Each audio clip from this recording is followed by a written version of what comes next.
cafe, and tonight we come from both sides of the Atlantic. And I'm not at all sure who is going to start because I've only just managed to get here myself in the country of John Roe of no specific place.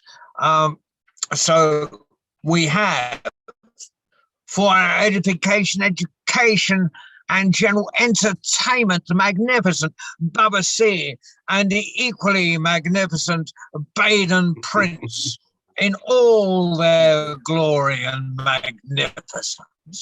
So over to you. Right. Wow, he's in a good mood. I'm telling you. So Baden and I are going to take turns, I think, telling stories. And Baden, would you like to start or would you like me to start? Did you hear me? Did he freeze? Oh. Just for a second, yeah. Yeah. Would you like me to start or would you like to start? Go for it. Go for it. Okay, remember you said that. So today I am serving seconds. What does that mean? Well, if you go to someone's, if you go to dinner or a meal and your host and you enjoy what's being served, your host will often offer you the opportunity to have seconds. And so, like good food, a good story should be repeated. So today I will probably share some stories that I've told before, but they're just as good the second time around. Now, the story I want to share today, right now, I just forgot the story, but I'll come up with another one. I want to share the story of how Anansi got a thin waist. And there are many variations of this story, but this happens to be the one that I like to tell. And let's see if the microphone will let me do it, because this story was told a long time ago. It didn't do it? You need original sound, Bubba C. Original sound. But I had original sound. It must have flipped off on me, but that's all right. Oh, wait. Oh, man. Okay.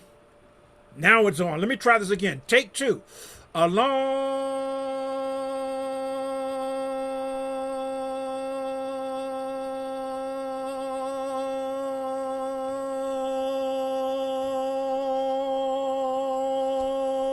time ago.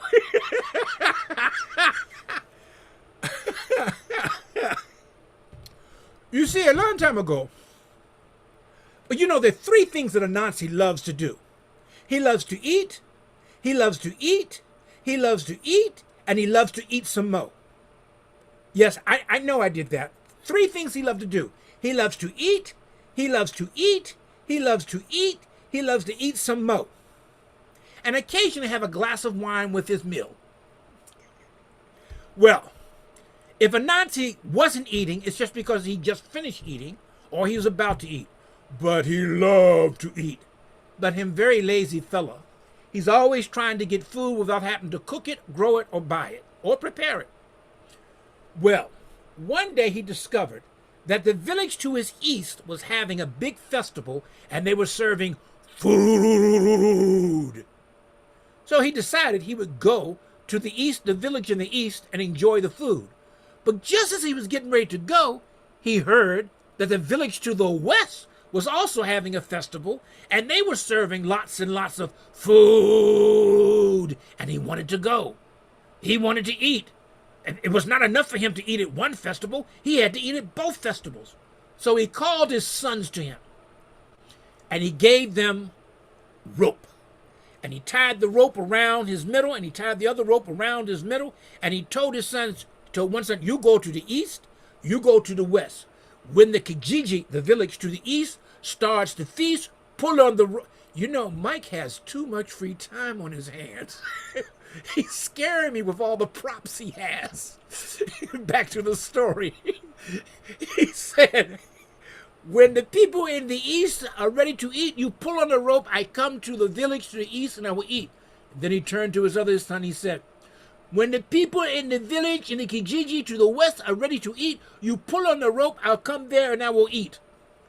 And his sons, being dutiful and obedient, they both went to the assigned villages, taking lots and lots of rope with them so they could pull on the rope so their father could come to the festival and enjoy the good food. Well, you know where this is going. Both festivals started serving food at the same time. So the son in the east pulled on the rope, and Anansi started to go toward the east. The son in the west pulled on the rope, and Anansi started to go toward the west. The son in the east pulled, the son in the west pulled, the son in the east pulled, the son in the west pulled, and they kept pulling and pulling and pulling, and the rope was around Anansi's waist, and it got tighter and tighter and tighter and tighter, and he fainted. Well, when his sons finally came to find out what was going on, they undid the ropes, the thick ropes that are around their father's waist, but it had gone from being nice and portly to being very, very, very, very thin in the middle. And to this day, Anansi and his children's children and his children's children's children and his children's children's children's children have a very thin waist to remind them of Anansi's greed. And the lesson in the story is, don't be greedy. Asante.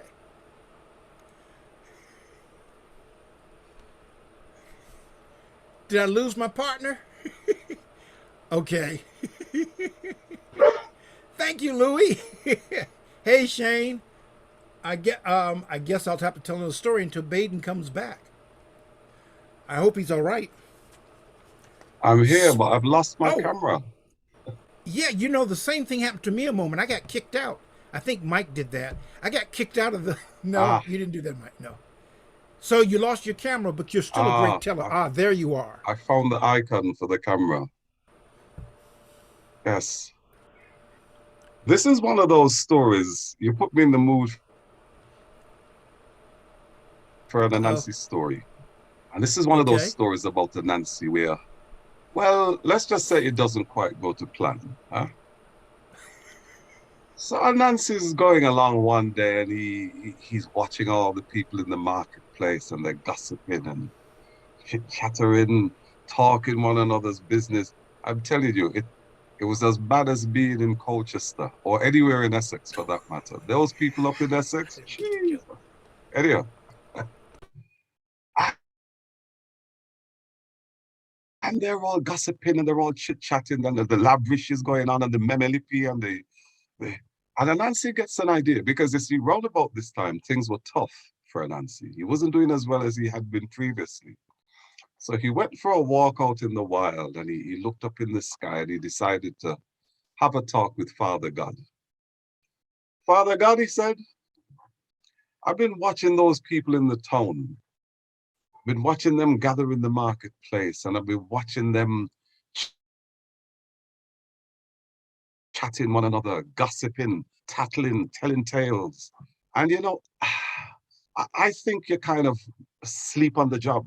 You know, you've forgotten to remind them that they should not be in one another's business. They should not be behaving like that. And Father God said, you know something, Anansi, for once, you make a good point. What do you think I should do? Well, said Anansi, you see, I've been thinking about this. I think what you should do is the minute you find somebody putting their nose in somebody else's business, you should just strike them down. Bolt of not since the Old Testament days. I've kind of mellowed. I've stopped that kind of stuff. But yeah, you got a point, Anansi. And Nancy said yes. Well, here's what we do, you see. I'll go around and keep an eye open for you. And anywhere I find somebody being nosy, gossiping, bad-mouthing people, I'll just kind of tip you a wink and you do the rest. And Father God said, that's even better. I've got somebody else doing my work. Well, Anansi then did the strangest thing. He went to the hardware store and he bought himself a hoe. He bought himself a watering can. And off he went out into the wild. He was actually following shapes and got lost. So instead of turning right into the woods, he made a left turn and he found himself in the most desolate place you could imagine. Nothing but dust and rock. Everybody's surprised, and Nancy picked up this hoe, and with the blunt end of the hoe, he started breaking rocks. Breaking rocks, swinging and breaking rocks on the hot sun, you know. And then he filled up the watering can and he arranged all the rocks in a nice little pile, and then he walked around and he started watering them, and he twiddled them and he'd twirl them and he'd mix them up and he'd, yeah. Everybody thought that Nancy had gone mad. Word got around, you know, it's a small place. The next thing you know, Brother Falcock came out to have a look for himself. Watched the Nancy, and Nancy's raking with the hoe, and he's smoothing with the hoe, and he's pushing and pulling and primping, and he's making this. And in the end, he couldn't help himself. He said, Nancy. And Nancy kind of barely acknowledged him. Yes. Can't you see I'm busy? Yeah, that's what I'm wondering, Nancy. Busy doing what? And Nancy said, I'm tending to my garden. And he went and he got the watering can and he started wetting up the rocks and smoothing down the dust. Brother Falcock said to himself, no, the rumor's true. And Nancy's lost it. He goes, Nancy, seriously? A garden? There's nothing here but dust, rocks, pebbles. And as he got closer, and Nancy looked up and he went, bolt of lightning came down.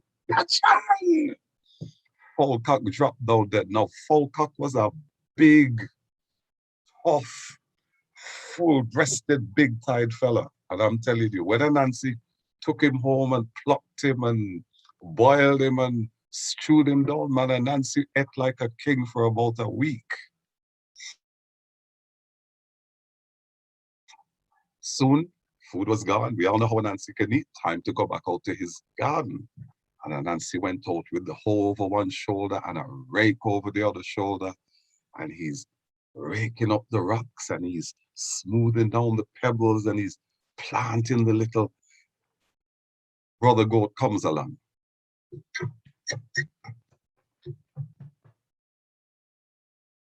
Back up. And Nancy, well, you know the rest. What you doing? Mind your own business. But I'm minding my garden. What are you? Garden? You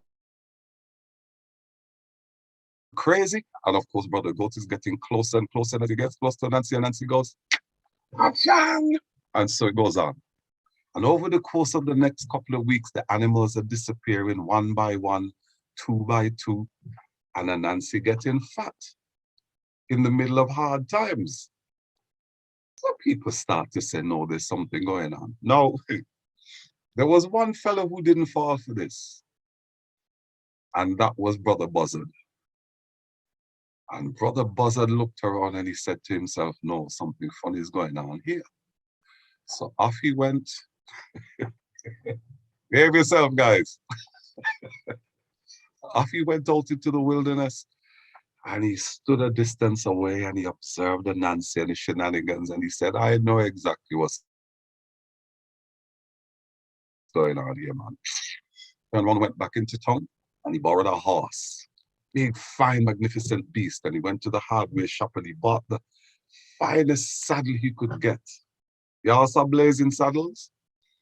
Remember that scene where my man is sitting up there dressed from head to foot in leather with a Gucci saddle?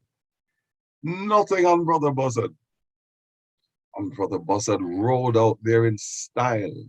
And then as the horse clip-clop past the Nancy's piece of dry land, here Brother Buzzard start to sing.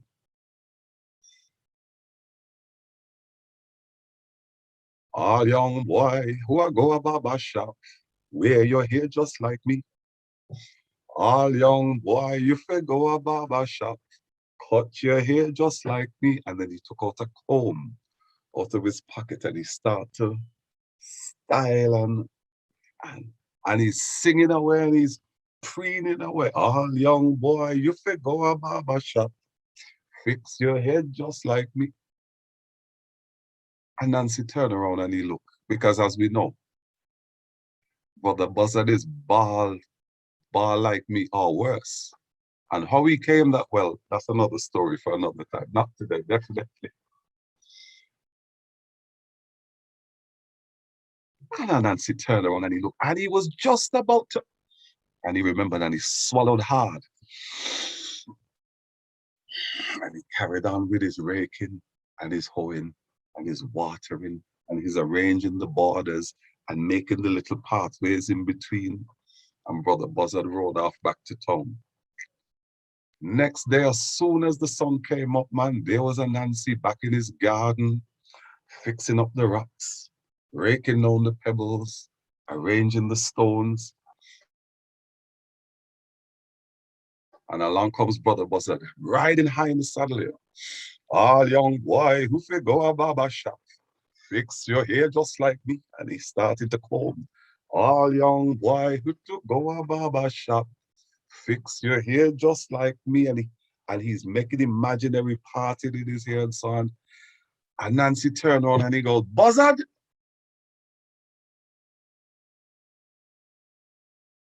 Just in time, he remembered his pact with Father God, and it was right there on the tip of his lips, you know, right there. But he managed to push it back in and he swallowed hard and didn't say a word. The third day, Buzzard come along, and this time Buzzard had been to the barber shop, and the two little strands of feathers he had on his head was gone. And he greased his head this time, so his head shining under the sun, bald and clean till the sun bouncing off it. And he's riding past up high up in the saddle. All young boy, you fit go a barber shop. Fix your hair just like me. Pshoo! Sunlight bouncing off, blinding you. And this time Nancy couldn't help me tell you, he said, Buzzard, here, fix what here? Show me what here you're supposed to have on top of that bald head of yours. And he walked right up to Buzzard. He was so angry. He reached out his hand to slick his hand across the top of Buzzard's head, at which Buzzard said, and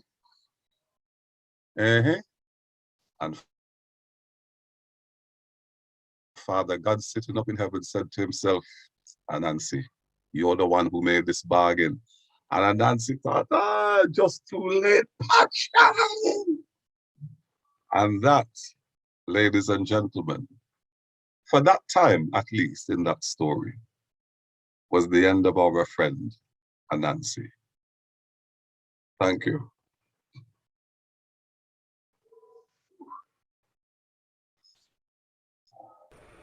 You could say that was a hairy predicament. You could, but don't.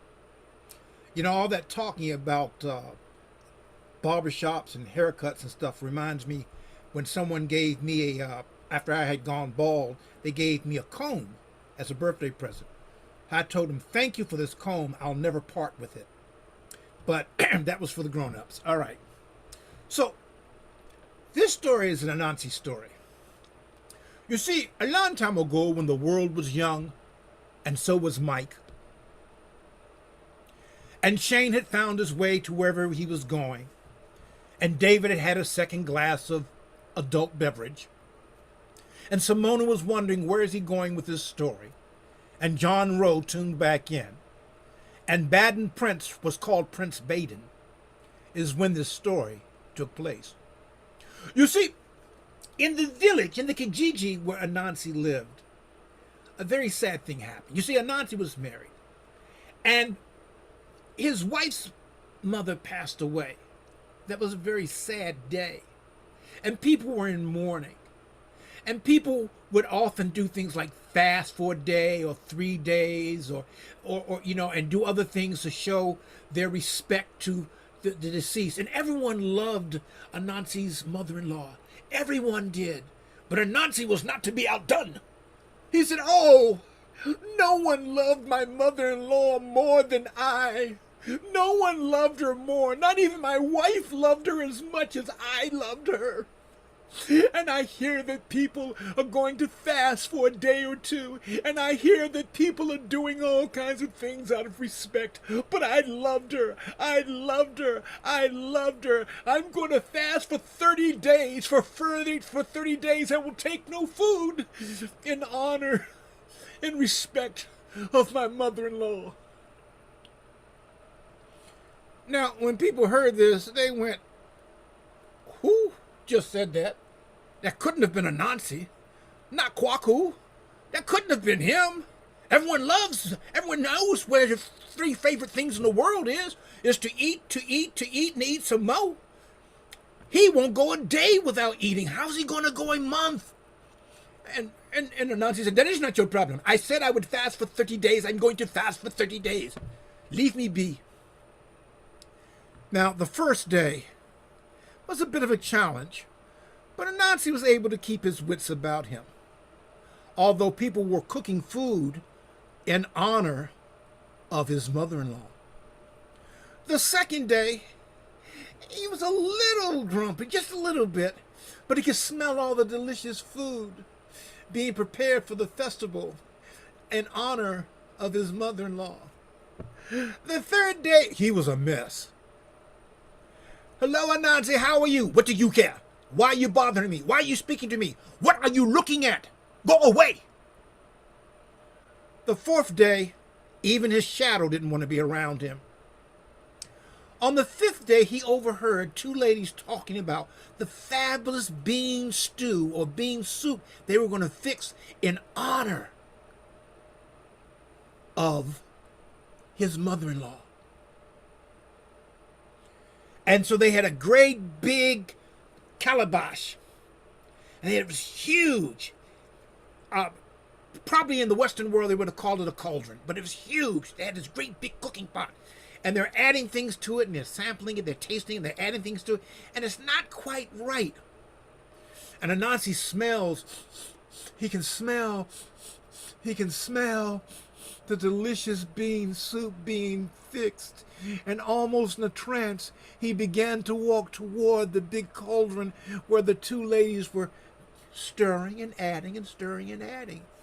He says, oh, ladies, my ladies, what are you doing?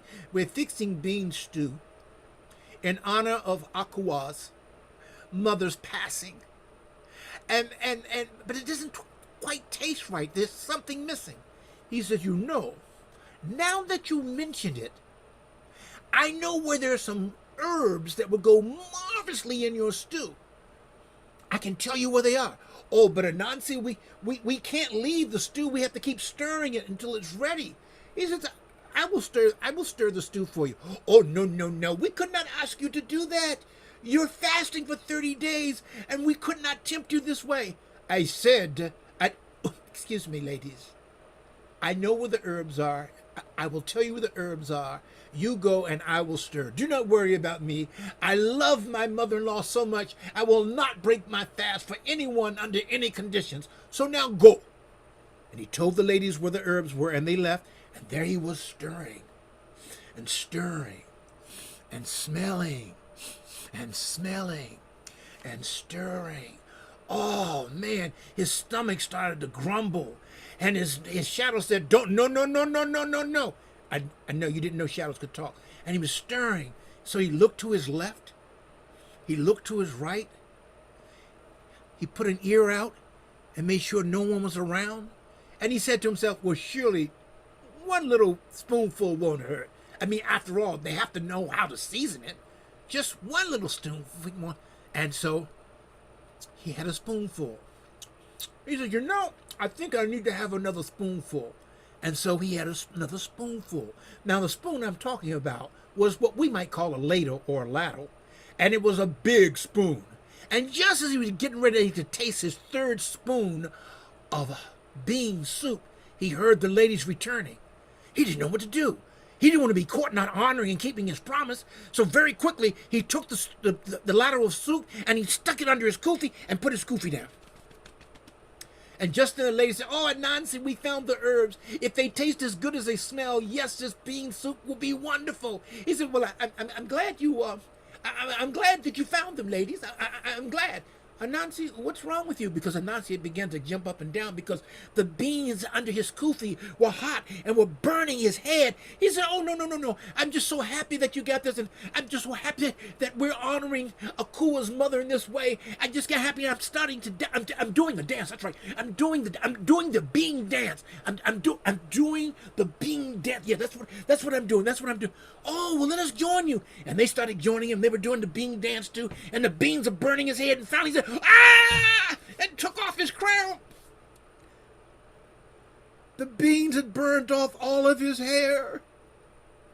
He was as bald as a politician's promise. That's pretty bald. And and the lady said, and they saw the hair, and they could smell the soup coming off of him, and they knew that Anansi had not kept his promise. Anansi hung his head and went off into the woods and stayed away for the longest time. But to this day, Anansi and his children, and his children's children's children, and his children's children's children's children are bald on the head. The moral of the story is, don't make promises you cannot keep. And it is not important of how much you mourn, and you don't have to outmourn other folk.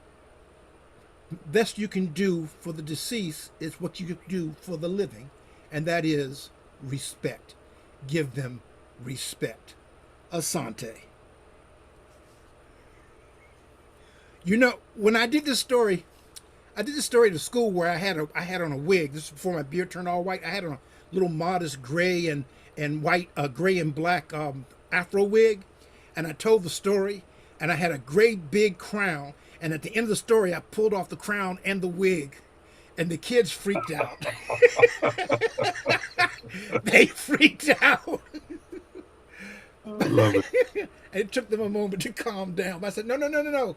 I've always never. We didn't know you were bald." I said, "You still don't know." Anyhow, Baden. I must find my dreadlocks wig and try that one. Oh, I must get one. Oh dear. Speaking of kids, I mean, he's a shameless man who would rob his own children, right? I agree. And as we're on an Nancy road tonight, I'm going to tell you a small, short one about Tua. Oh, what's Mike doing? Where's Mike? I can't see. What's he up to? Oh, he's about to eat. That's what he's saying. Mike's going to eat. We'll leave him to it. I bet he has props for that too. I'm sure he does. We'll give him props for his cooking one of these days, but we know whether he's any good at it.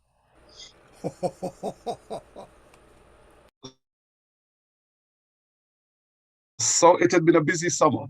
Everybody had spent the spring planting, weeding, watering, growing. They'd spent the summer weeding, raising, nurturing, and now finally the harvest had come and gone. And all this time, what was Mr. Anansi doing? You guessed it. Not one thing. So it's coming on to around this time, towards the end of the beginning of autumn, the end of summer. Wait a minute. I should have been out there. I could have, should have, could have, would have, and I got nothing. And so he heads off the market, hoping he can beg a bit of this and bum a bit of that and scrounge a bit of the other. And he's coming home from a long, hard day when everybody's pretended they can't see him with his long, miserable face and his woe is me. And everybody's just walked round him, past him, stepped over him. Hands in his 8 empty pockets, nothing to take home to show. And he's sitting down by the side of the road, and who does he see coming along, heading home but Brother Rat? With a massive sack on his back, packed solid, full of plantains. The sack's so heavy, Brother Rat can barely walk. And he's struggling along and he's staggering from side to side, and finally he drops at the side of the road. Takes a deep breath in the worst place he could do it, with Nancy sitting right there watching him. And then he looks up and sees Nancy, and he says to himself, oh no, it's too late, too late. And he starts to get up to try and heave the sack back up onto his back, but Nancy's on him like a tick. Brother Rat, he says, you look like you're struggling there, my friend. Come, let me give you a hand. Brother Rat is, no, I'm all right. I'm all right. And no, Brother Rat, come look, I can't watch you struggle like this with this big heavy sack. Come, what you have it? Oh, plantains. Oh, I love a plantain, you know. Don't you love a plantain? I love them baked. I love them fried. I love them boiled. I love them. I like them green. I like them. Oh, these plantains smell good, Brother Rat. But it's okay, Brother Rat's thinking, geez, what have I got myself into? And Nancy lifts the bag so high that a couple of the plantains fall out accidentally on the ground. And Nancy says, oh, let me just pick these. Oh, these plantains are big and fat, eh, Brother Rat? Oh, they look juicy. And oh, let me put here, let me just dust this plantain off for you and put it back in the bag. And Nancy carries on and on like that, till in the end, Brother Rat realizes he's not gonna get away with it. So he says, okay, Nancy, you know what? I hear you. Help me up with the bag. I'll give you a couple of plantains. Well, you know, 2 plantains would be nice, Brother Rat, says Nancy. But there's me, and there's Mrs. Nancy. And Brother Rat says, there you go, one for you, one for Mrs. Nancy. Well, then, you know, there's my son Lester, and there's my son Jester. Brother thinks to himself, I'm in trouble now. Okay, Nancy, hold on. He takes out another 2 plantains again. And then there's my daughter Inesta and my other daughter Zesta. Brother Rat thinks, all right, I've had it. He says, okay, Nancy, here, look, one for you, one for your wife. One for Lester, one for Jester, one for Inesta, one for Zesta. That's it. I can't give you any more. Off you go. And Nancy thinks to himself, that's not bad for a day's work. 6 plantains, if you could call that work. And off he goes home. But what he hadn't calculated for, you see, was that they'd recently had another child that he always forgot. So there weren't 6 of them anymore. There was 7.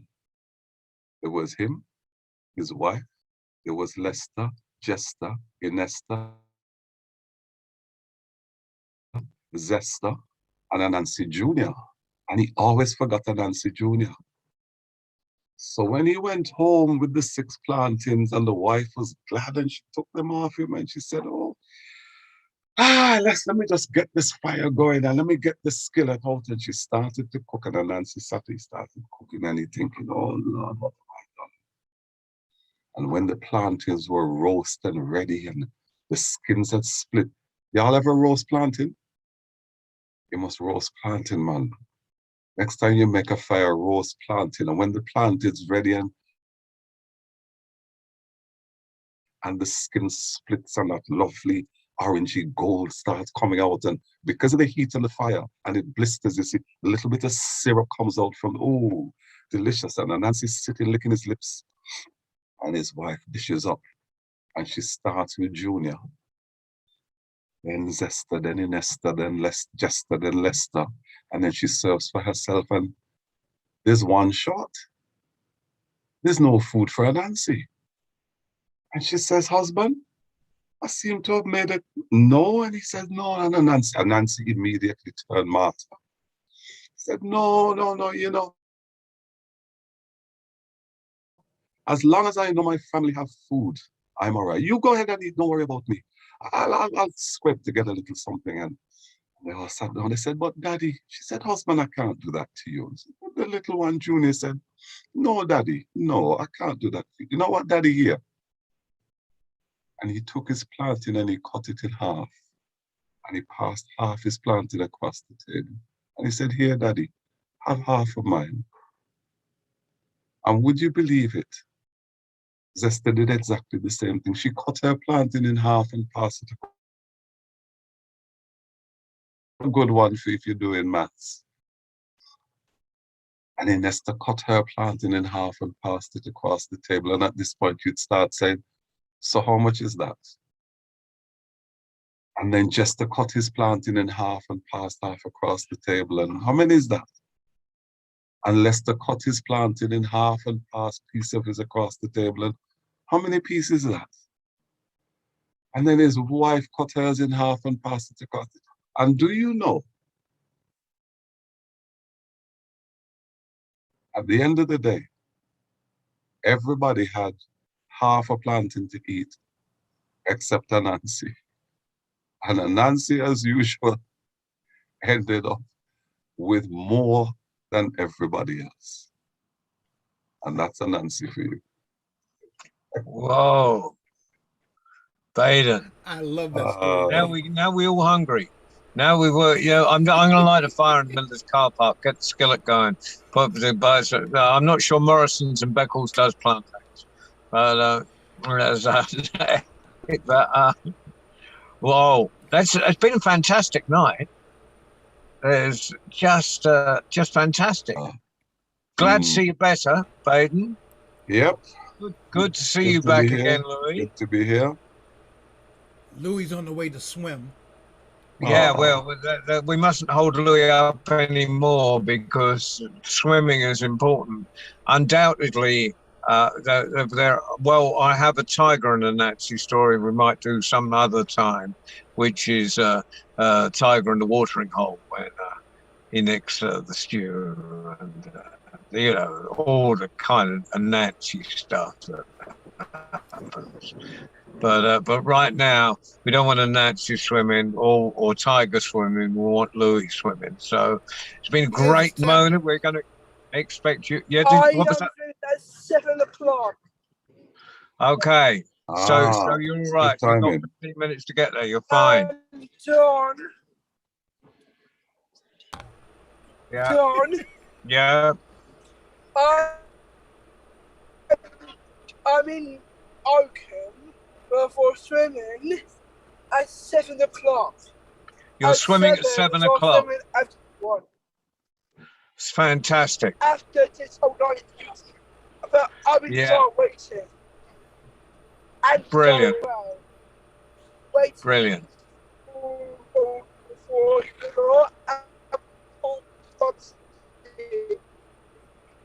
Yeah. You've frozen a bit, Louis. Hey, Louis, when you go swimming, do you get wet? Was a few stories like Baden Prince.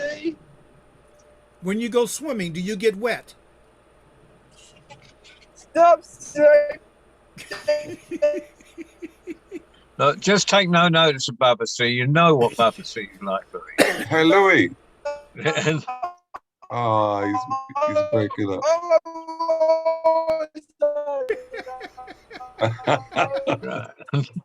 Well, thank you, Baden. Thank you, Baba C. Are we done? Yeah, we're about that time, and it's brilliant. And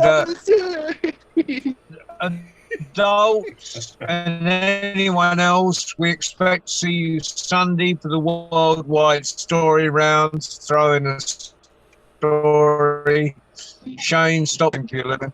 You're doing physical storytelling, so you are forgiven. And on Tuesday, of course, we've got our wonderful young tellers coming in. I might extend that to students as well, because I've got some students from Argentina that want to join. Oh, nice. And then next Friday, this is important for Louis. It's Maria. Gradali. Pardon? Gradali. Is it Gradali? Yeah, I get all the Marias mixed up. There's 3 Marias. At least. So it's at least, yeah. Did you say that here? Yeah, and they'd never met other Marias before the World Storytelling Cafe, so it's a kind of Maria magnet cafe. But for now, it's a Maria. Cool. Thank you very much, Baba C. You have been amazing. Big round of applause for Baba C.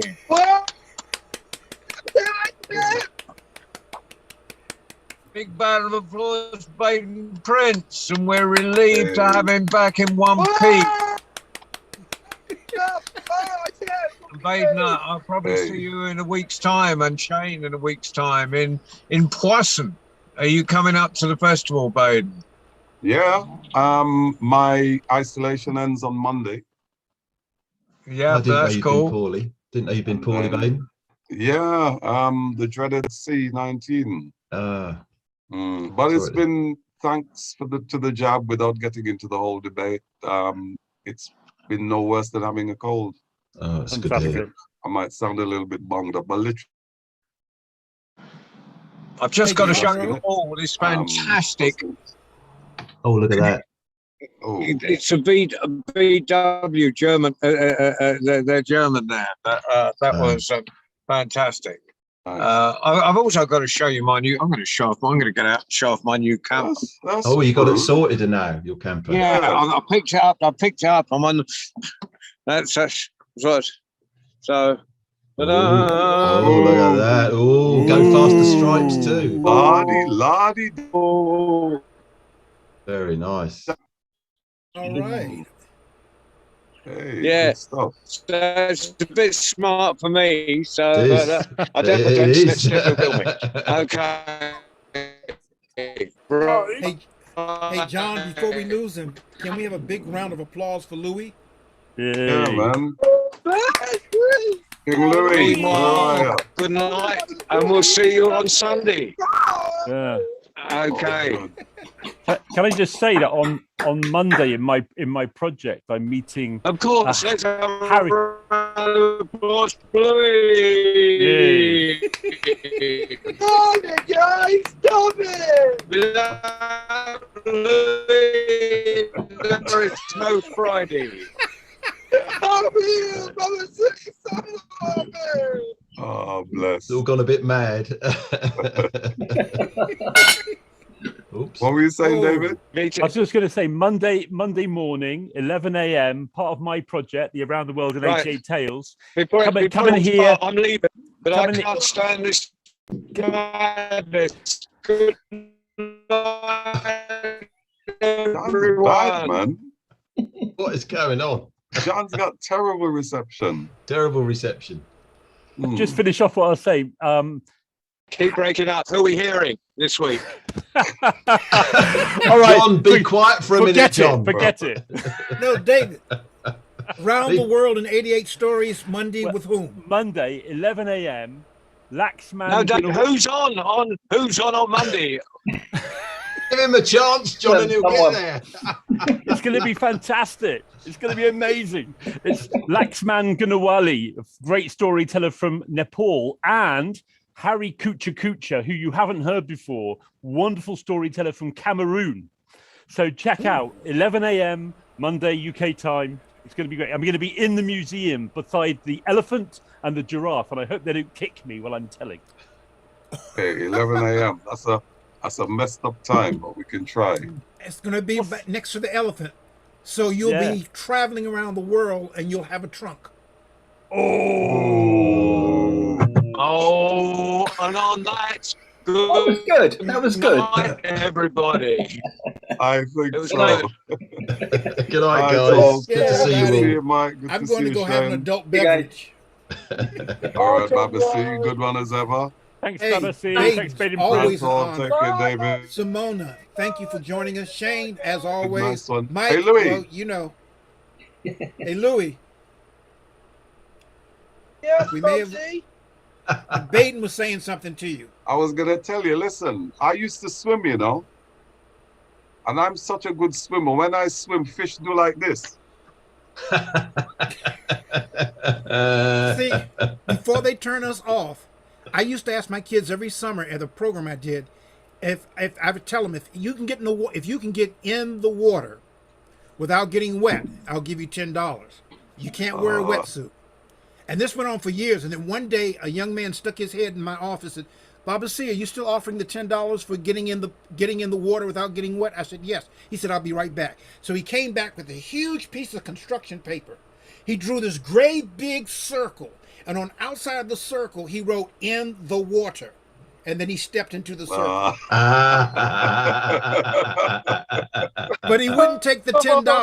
Oh, He brilliant. says, "You do so much for us. Put it in the Baba C Fund." The Baba C Fund was a fund I had for doing That's special brilliant. things for the kids. But it took about 5 or 6 years before that happened. Wow. That's brilliant. Very good, very good. All right, everybody. See you out. Everyone Stay take well, care. guys. Stay Good safe. night, Yeah? folks. Cheerio. Yeah. Look after yourselves. And you, Baden. And once again, Okay, thank man. you, Ali. Thank you, Yep. my friend. Yeah, thanks, Ali. Where is Thank he? you, my Thanks, friend. Ali. Thank you so much. He's on the magic carpet Okay. You're welcome. Guys, in Morocco. thank you, Ali. Thank Safe you, Enjoy people. your Louis. swim, Louis. Thank you, Baden. Thank you. Continue with your meal, Thank Mike. you. I'll see you next Friday, Thank you, Mosey. See you next Friday. Hey, Baden, you and I need to catch up with each other very soon. See you later, Hickey. Okay. All right, good folks. Check you later. All right, bye. Bye. See you later. See you soon.